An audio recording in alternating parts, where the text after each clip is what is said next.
والدہ جہیز کا سامان خریدوانے کے لیے لے کے چلے والدہ کو، تو صدر بازار میں پہنچائے تو نکاح کا جوڑا خریدا 500 روپے میٹر، سستے زمانے میں 500 میٹر، چاندی کا ہوتا تھا زری کا، اسے سناروں کے یہاں بیچا جاتا تھا، وہ کپڑا ہوا کرتا تھا نکاح کے لیے، وہ خریدا، لے لیا، پسند آ گیا۔ تو والدہ نے کہا کہ قرآن کے لیے بھی دینا ہے نا، قرآن کے جزدان کے لیے بھی کپڑا لے لو۔ تو انہوں نے کہا کہ لالا جی قرآن کے جزدان کے لیے بھی دے دو۔ تو وہ 20 روپے میٹر کا ایک تھان، اس زمانے میں 20 روپے میٹر کا بہت اچھا کپڑا ہوتا تھا، تو 20 روپے میٹر کا ایک تھان دیا۔ تو تیش میں آ گئے، کہنے لگے کہ میری بہن تو پہنے گی 500 روپے میٹر کا اور اللہ کا کلام 20 روپے میٹر کا، تیز دکان میں سب سے مہنگا لالا کو دے، تو تڑاک پر آ گیا۔ تو لالا نے نوکر کو بلایا، دیکھ بیٹا کل وہ لاٹ آئی ہے نا، اس میں فلاں نمبر کا تھان لے کر آ۔ وہ آیا، کہیں گے یہ پہلی مرتبہ آیا مارکیٹ میں، 700 روپے میٹر کا ہے۔ تو کہا اماں جی پھر دوبارہ بنوائیں گے تو 6 جزدان کا لے لیں نا، کہاں لے۔ 100% یقین ہے کہ اللہ کی کلام کی عظمت کے ساتھ تھان کو پھینک دینا کہاں سے کہاں لے آئے، مرتے مرتے فقال علیہ قومی عالم۔ قرآن والوں کی، قرآن کا احترام، 3 چیزیں فرمائے، تلاوت قرآن مجید تجوید کے ساتھ، تکریم حاملین قرآن، ان کو محبت سے دیکھا جائے۔ اگر ہم بھی چاہتے ہیں، اللہ کے خزانے میں کوئی کمی نہیں ہے کہ ان کو 73 حافظ دے دیے تھے، ہمارے دیکھنے والا ہونا چاہیے اس محبت سے قرآن والوں کو، ان کی ہماری نسلوں میں بھی اللہ تعالیٰ ایسے ہی فرما سکتے ہیں۔ اور ایک تعظیم صحف قرآن، تھانوی نور اللہ مقدم نے فرمایا کہ جن گھروں اور جن اداروں میں ان 3 چیزوں کا اہتمام ہوگا، دنیا اور آخرت کی فراوانی نہ آئے تو میدان محشر میں میرا گریبان پکڑ لے، دنیا کی بھی اور آخرت کی بھی۔ اس لیے میرے بزرگوں، سب سے بڑی بات یہ ہے کہ ہم سب کے اپنے ایمان کا مسئلہ ہے۔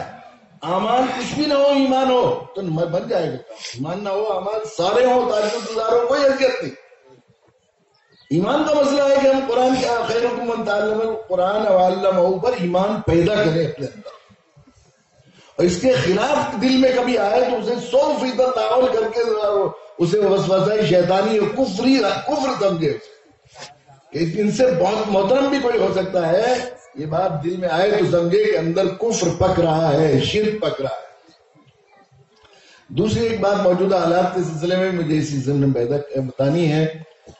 اللہ کے نبی صلی اللہ علیہ وسلم کے صحابی ہیں حضرت معاذ، بڑی دلیل قدر صاحب ہیں۔ وہ آج کل کے جو موجود حالات چل رہے ہیں، اس میں ہر آدمی یہ چاہتا ہے کہ اس موضوع پر کچھ بات کی جائے، کچھ کی جائے۔ تو چونکہ قرآن کی مجلس تھی، اس لیے اس پر مجھے اسی کا حصہ بنا کر بات کرنا ضروری تھی، اگرچہ وہ واقعات یہ 2-3 میری زندگی کے بہت ہی دل کو اپنے ہمارے دل والا واقعات سناتے تھے تو فرماتے تھے ہم نے اپنے آشیانے کے لیے جو چبھے دل میں وہی تن کے لیے، جو چپ جاتے ہیں تو بار بار زبان پر آتے ہیں واقعات۔ مجھے زندگی میں فائدہ ہوا، سمجھ میں آیا قرآن والوں کی عظمت، تو میں نے سوچا کہ آپ کا حضرات یہاں ایسی اتنی دیر سے محبت میں قرآن کے آئے ہیں تو آپ یہاں سے لے کر جائیں، تو اس لیے میں نے اس میں ذرا بات کی ہے۔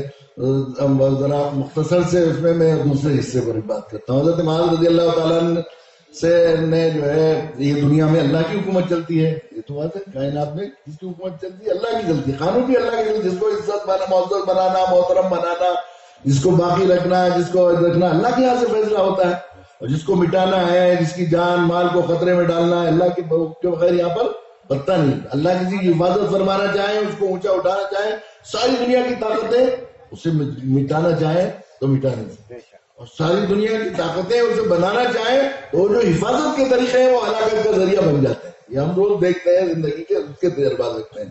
حضرت معاذ رضی اللہ تعالیٰ سے نے اللہ کے نبی صلی اللہ علیہ وسلم سے ایک مرتبہ عرض کیا، نبی اللہ میں اللہ کا سب سے محبوب بندہ بننا چاہتا ہوں، تو مجھے کوئی ایسا نسخہ بتا دیجیے کہ میں سب سے محبوب بندہ بن جاؤں۔ اللہ کے نبی صلی اللہ علیہ وسلم نے فرمایا احب الناس یا معاذ احب الناس ما ينفع الناس کن انفع لهم۔ اے معاذ، سب سے زیادہ محبوب اللہ کا بندہ وہ ہے جو انسانوں کو زیادہ نفع پہنچائے، انسانوں کو سب سے زیادہ نفع پہنچائے، متقیوں کو، حضرت کو، پیر صاحب کو نہیں، نیک لوگوں کو نہیں، مسلمانوں کو نہیں، انسانوں کو سب سے زیادہ نفع پہنچائے، انسانوں کو سب سے زیادہ نفع پہنچائے۔ احب الناس ما ينفع الناس کن انفع لهم۔ اگر تم یہ چاہتے ہو سب سے محبوب بن جاؤ تو سب سے زیادہ نفع پہنچانے والے بن جاؤ۔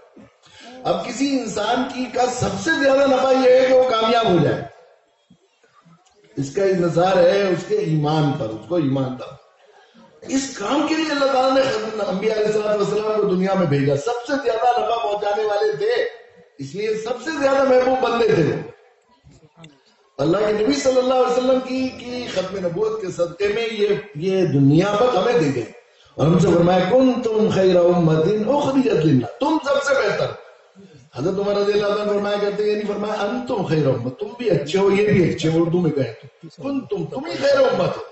اس لیے نہیں کہ تم ٹوپی پہنتے ہو، داڑھی رکھتے ہو، یوں نہیں فرمایا. تم اس لیے ہو کہ سفید کپڑے پہنتے ہو، تم اس لیے ہو کہ مسجدوں کو آباد کرتے ہو، تم اس لیے سب سے اچھے ہو کہ گرمی میں روزے رکھتے ہو ہمارے لیے، اپنے مال کو خرچ کرتے ہو، ہمارے حج کے حرمین کی عزت بڑھاتے ہو. ایسا نہیں فرمایا کنتم خیر امۃ اخرجت للناس، تمہیں انسانوں کی نفع کے لیے، بھلائی کے لیے، خیر خواہی کے لیے، نفع رسانی کے لیے نکالا گیا. حضرت عمر رضی اللہ عنہ فرماتے تھے تمہاری سرداری دعوت کی شرط کے ساتھ مشروط ہے. سرداری چاہتے ہو، خیر امت یہ چاہتے ہو تو دعوت کی شرط پوری کرو. اس کے لیے ہمیں اللہ تعالیٰ نے بھیجا کہ ہم ساری دنیا کی کامیاب کرنے کی فکر کریں. ایک اور اللہ نے اپنا ایک قانون قرآن میں بتایا، فَأَمَّا الزَّبَدُ فَيَذَرُ جَفَاءً وَأَمَّا مَا يَنفَعُ النَّاسَ فَيَمْكُثُ فِي الْأَرْضِ. جو بے فائدہ ہوتی ہے، جو چیز، جو افراد، جو قوم، وہ جو ہے کوڑا کرکٹ بنا کر اڑا دی جاتی ہے، اور جو نافع ہوتا ہے اللہ اسے جماتے ہیں. جو نافع ہوتا ہے اسے جماتے ہیں. اللہ تعالیٰ نے ہماری نافعیت کا انحصار، جمانے کا انحصار ہماری نافعیت پر رکھا. ہماری خیر امتیت کا یہ ذہنوں میں اشکال آتا ہے کہ بھئی یہ کیا بات ہے کہ قرآن نے تو خیر امت کا ہے اور دنیا میں کوئی مسلمانوں کو پرسان حال نہیں ہے. تو قرآن کے صحیح نہ معنی سمجھنے کی وجہ سے ہمارے ذہن میں یہ بات آتی ہے. ہم سمجھتے ہیں ہر عبداللہ عبد الرحمن خیر امت ہے. یہ قرآن کی مراد نہیں. قرآن کی مراد یہ ہے افسری کرو گے تو افسر کہلاؤ گے، اور جھاڑو لگاؤ گے تو افسر کیوں کہلاؤ گے. نبیوں کی اتباع و پیروی کرو گے تو افسر کہلاؤ گے. نبی کیا کرتے ہیں؟ سخیوں کی اتباع ہے. جو میرے پاس مایا ہے ساری انسانیت کو مل جائے. نبی اسی لیے تو جیتے ہیں. تو نبیوں کی راہ چلو گے تو خیر امت کہلاؤ گے، بنیوں کی راہ چلو گے تو خیر امت نہیں کہلاؤ گے. کیا ہوتی ہے ان کی؟ 99 کے پیر میں لگے رہتے ہیں، ساری دنیا کی تجوری سے میرے اکاؤنٹ میں آ جائے. یہ فقیروں کی راہ ہے. مانگنے والے کو عزت نہیں ہوتی، دینے والے کو عزت. تو دعوت کے ساتھ شرط مشروط رکھی اللہ نے. ہماری خیریت اور زرداری دعوت کے ساتھ مشروط رکھی ہے، اور ہمیں اس لیے پیدا کیا گیا ہے کہ ہم ساری دنیا کو کامیاب کرنے کی کوشش کریں.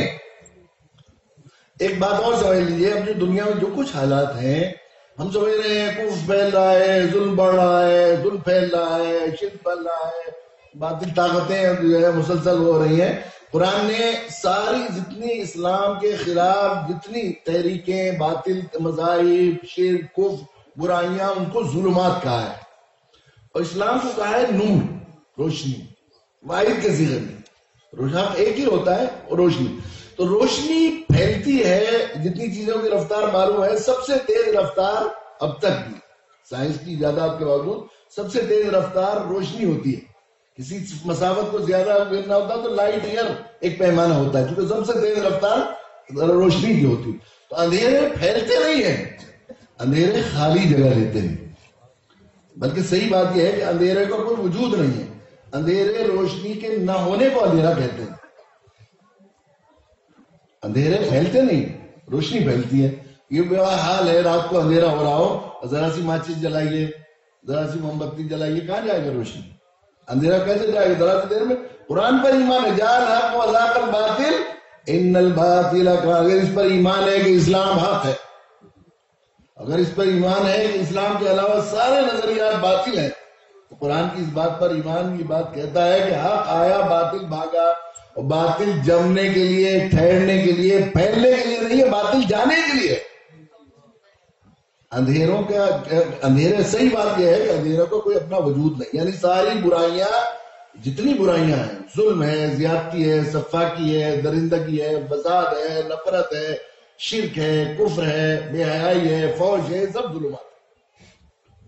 اور اس حق اور اچھائیاں اسلام اور اسلام کی تمام صفات، فضائل، ان کا نام ہے نور. یہ روشنیاں، روشنی آئے گی، اندھیرا جائے گا. تو روشنی، اور کسی رات کو مسجد میں مؤذن صاحب کی ذمہ داری ہے کہ مغرب کے بعد چراغ جلائیں گے، لائٹ جلائیں گے. وہ بھول گئے تو مؤذن کیا کہتے ہیں آ کر؟ حافظ جی، ملا جی کیوں اندھیرا کر رکھا ہے؟ اندھیرا کر نہیں رکھا ہے، روشنی نہیں جلائی. تو یہ جو دنیا میں جو کچھ ہو رہا ہے، یہ ہماری دعوت سے مجرمانہ غفلت ہے. ہمارے ذمہ تھا لائٹ جلانا، ہمارے ذمہ تھا انصاف سکھانا، ہمارے ذمہ تھا رحمت سکھانا، ہمارے ذمہ تھا ان کو دین سکھانا، نبی کے اسوہ ان تک پہنچانا، نبی کی سنت تک ان کو لے جانا. ہم نے ذمہ داری ادا نہیں کی، بلا شبہ ہم نے ذمہ داری ادا نہیں کی. ہم نے سکھایا نہیں انہیں بتایا نہیں آخرت کا تصور کیا ہے. یہی دنیا کی سرکاریں نہیں، ایک بڑی سرکار ہے جس میں حساب دینا. ان کو اگر بتایا ہوتا تو ایسی بے دریغ کوئی ظلم کر سکتا ہے، ایسے بے دریغ لوگوں کو جلا سکتا ہے، ایسے ظالمانہ طور پر وہ کر سکتا ہے. تو اصل میں وہ جو اندھیرے دکھ رہے ہیں، جو جس سے ہم وہ ہو رہے ہیں، وحشت میں ہو رہے ہیں. یہ بات انسان کی فطرت ہے کہ اندھیروں سے انسان کو تباہش ہوتا ہے، بہت وحشت ہوتی ہے، گھبراتا ہے اندھیرے دیکھ کر. لیکن سوئچ ہاتھ میں ہو اگر، جاء وزاق الباطل ان الباطل کان زہوقا. اب یہاں ہمارے یہاں ایک تنظیم ہے، آپ جانتے ہیں 100 سال پہلے اس نے جنم لیا، اور انہوں نے ایک نشانہ بنایا کہ ہم 100 سال میں ہندوستان کو اسلام نور سے ناکام، سب کو ناکام بنا دیں گے. ہندو راج بنانے کا مطلب کیا ہے؟ سب کو ایمان سے محروم کر لیں گے، ناکام بنا دیں گے، سب کو ناکام بنا دیں گے. یہ ظلمات، اندھیرے ہیں، یہ آواز لگانا. اتنا زبردست، ساری دنیا کہہ رہی ہے سب سے کامیاب تحریک ہے. اتنے کروڑ شاخیں، اتنے لوگ، پریزیڈنٹ ان کے، پرائم منسٹر ان کے، ہوم منسٹر ان کے، اتنے سی ایم. میرے پاس کل ایک صاحب نے ڈیٹیل بھیجی تھی، کتنی ہزار شاخیں، کتنے ہزار کروڑ وہ، کتنے ہزار وشو ہندو پریشد کے، کتنے ہزار بجرنگ دل کے. یہ سب ان کی کوشش کیا ہے؟ ان کی ہے کہ وہ جو سورج کو دو دیش نکالا، دن کا قصہ پاک کرو. سورج کو دو دیش نکالا، دن کا قصہ پاک کرو. بات یہ آخر طے پائیے رات کے رشتہ داروں، بات یہ آخر طے پائیے. پھر نے بڑی پیاری بات کہی، یہ طے کیا انہوں نے، یہ کوشش کی ہے کہ ساری دنیا کو اندھیرے سے اندھیرا کر دے گے. اب اگر ہم لوگ اپنی ذمہ داری، کتنا آسان ہے، جا حق وزاق الباطل. قرآن نے کہا اللہ کے علاوہ جن لوگوں کو بلانے والے ہیں، جن لوگوں کے لیے کوششیں کرنے والے ہیں، ان کی حیثیت مکڑی کے جالے کی ہے. قرآن کہہ رہا ہے، میں نہیں کہہ رہا ہوں، اللہ فرما رہا ہے. دنیا کائنات کو پیدا کر کمثل من عنکبوت وإن أوهن البيوت لبيت العنکبوت. اس سے زیادہ کمزور کیا ہے؟ ایک جھاڑو میں سب ختم ہو جاتا ہے. نہیں، ہماری جو دعوت کے ساتھ کئی لوگ یہاں بیٹھے ہوئے ہیں، میں ان کی موجودگی میں بات کہہ رہا ہوں، ان سے قسم کھا کر آپ پوچھ لیجیے، اتنا سازگار ہے حالات، مسلمانوں کے لیے حالات ناسازگار ہے کہ انہوں نے ظلم کیا، حق تلفی کی ہے. روشنی جلانے کی جو ذمہ داری تھی، انہوں نے اندھیرا پھیلا کر دیا. اللہ کی کائنات میں اندھیرا پھیلانا، اس لیے کہ ہمارا جو تھا اصل میں ہمیں دائی انہیں مدعو بنایا تھا، اور دائی کی حیثیت طبیب کی اور مدعو کی حیثیت مریض کی ہے. تو وہ مریض ہے، ہم طبیب ہیں. حریف اور فریق نہیں بنایا اللہ تعالیٰ نے اپنے نبی رحمت اللہ عالمین کو بھیج کر دنیا میں رحمت کی ہوائیں چلانے کے لیے. ہمارا ان کا رشتہ دشمنوں کا رشتہ نہیں ہے. مریض اگر طبیب سے بزن، اسپتال انسانیت کا المیہ یہ ہے کہ طبیب نے مریض سے بزن ہو گیا، مریض اپنے طبیب سے بزن ہو گیا. مریض اپنے طبیب سے بزن ہو جائے تو کیا ہے اس کی بات؟ مریض کی رائے بھی مریض ہوتی ہے. مریض پاگل بھی ہو سکتا ہے، شدت درد کاٹ بھی دیتا ہے، ڈرپ نکال کے پھینک دیتا ہے، سرنج توڑ دیتا ہے، الٹی کر دیتا ہے، پخانہ پیشاب بھی کر دیتا ہے. اور مریض کے گھر والوں کا علاج نہ ہو رہا ہو اور مسلسل مر رہے ہوں ان کے نہ دوا دینے کی وجہ سے اتنی بڑی تعداد میں، تو مریض اور مریض کے گھر والوں کا ہیجان، غصہ، جلال سب بڑھا ہے. لیکن طبیب اپنے مریض سے بزن ہو جائے اور مریض سے دو کرنے لگے، وہ چیخ رہا ہے، ہائے میرا پیٹ پھٹا ڈاکٹر صاحب، ہائے. طبیب بھی کہنے لگا، ہائے تیرا پیٹ پھٹا، ہائے تیرا پیٹ پھٹا. اور اس کے ساتھ ایسا کرنے لگے کہ اس کے منہ میں روئی، دیکھو بولا کٹن، اس کے منہ کے ٹیپ لگا دو، ساری رات سب مریضوں کو پریشان کر دے گا. ایسے ڈاکٹر کو پاگل کہیں گے، آپ ڈاکٹر کہیں گے؟ پاگل کہیں گے، خود مریض ہے نا یہ تو مریض. تو مسئلہ یہ نہیں کہ انہوں نے اندھیرے پھیلا ہے، مسئلہ یہ ہے کہ ہم نے روشنی نہیں جلائی. ہم اگر روشنی جلائیں تو جتنا علم عقل کا زمانہ ہے، علمی اپنی ذہنیت کو اسلام کے علاوہ کوئی چیز مطمئن نہیں کر. توڑے ہوئے آ رہے ہیں لوگ، پیاسی انسانیت، سب پیاس کی شدت میں. یہ مخالفت جو ہمیں لگ رہی ہے، ایسی لگ رہی ہے سخت گرمی ہو رہی ہو، لوہے چل رہی ہو اور دور تک پانی نہ ہو، آٹو پر پپڑیاں جم رہی ہوں، کانٹے زبانوں پہ آ رہے ہوں، تو ایسے میں ٹھنڈے پانی کی بات کرتے ہیں. کمی کو میں تو مارکیٹنگ کا زیادہ ضرورت طلب بڑھ جاتی ہے، وہ اندھیرے میں روشنی کی بے چینی بڑھ جاتی ہے، سب پیاس میں پانی کی ضرورت بڑھ جاتی ہے. ایسے ہی حال ہے، دوڑی ہوئی آ رہی ہے انسانیت، دوڑی ہوئی. ابھی ہمارے یہاں مولانا ولی رحمانی صاحب تشریف لائے تھے، وہ ایک جو ہے وہ ہم نے تفہیم شریعت کے پروگرام بہت سے کیے تھے کہ ایک بڑا پروگرام کر لیجیے، ہمارے قاضی صاحب سے کہا تو بلایا، انہوں نے ایک وقت دیا تھا مجھے، میں نے وہ وقت فارغ کر رکھا تھا، لیکن انہوں نے 2 دن بعد بڑھا دیا، مسلح بورڈ کی کوئی میٹنگ ہوئی تو میں اس دن وہ وقت فارغ نہیں کر سکا دن کا ان کے لیے، وہ صبح 9 بجے ہمارے یہاں تشریف لانے، تو ایک بنگالی خانہ بدوش بیچارے ہیں ایک علاقے کے، وہ میرا خیال یہ ہے کہ وہ مرتد ہیں، وہ کہتے ہیں کہ نہیں ہم خاندانی ہیں، ان میں کچھ کام کر رہے ہیں ہمارے ساتھی، تو کچھ چودھری خاص قسم کے لوگ چاہتے تھے کہ میں ان کو جو ہے وہ شہادت کا اقرار کراؤں، تو وہ بیچارے انہوں نے سوچا کہ 9 بجے جب 10 بجے حضرت مولانا تشریف لائیں گے تو میں اس سے پہلے میزبان موجود ہوں گا، تو انہوں نے کہا اس دن آئیں گے، میں نے کہا چلو اچھا اس دن بلا لو، وقت نہیں ہوا، وہ صبح 9 بجے آ گئے، 147 لوگ، ابھی 1.5 مہینے پہلے 147 لوگ تھے، مرد عورت بچے، اور میں 4:45 بجے پہنچا، 5 بجے تک انتظار کرتے رہے، نہ ان کے ماتھے پر کوئی شکن، نہ کسی ناراضگی کا اظہار، نہ کوئی جو ہے انہوں نے کوئی ذرہ برابر شکایت کی، اور شام کو انہوں نے کلمہ پڑھا اور وہاں سے گئے، تھوڑی چلی آ رہی ہے، ابھی وہاں ایک جگہ ایک درگاہ ہے سیلانی کی، وہاں وہ بہت سے مسلم آتے ہیں، بابا کی درگاہ ہے، بیچارے ہمارے ساتھی پچھلے سال وہ گئے تھے، تو وہاں انہوں نے بتایا کہ یہاں پر جو ہے 10 دن تک دعات ہمارے رہے، تو ہمارے ساتھی انہوں نے بتایا کہ 32,000 لوگوں نے شہادت کا اقرار کیا، ان میں سے 1011 لوگ نف جماعت میں نکلے، اب پھر یہ 7 مارچ سے پھر دوبارہ وہاں پہ چل رہا ہے، پیاسی انسانیت بالکل توڑی چلی آ رہی ہے، ہمارے ہر لائن میں ناکام لوگ ملیں گے اور کامیاب، میں اپنے ساتھیوں سے بہت ان کی موجودگی میں یہ بات کتنی مرتبہ یہ بات عرض کرتا ہوں،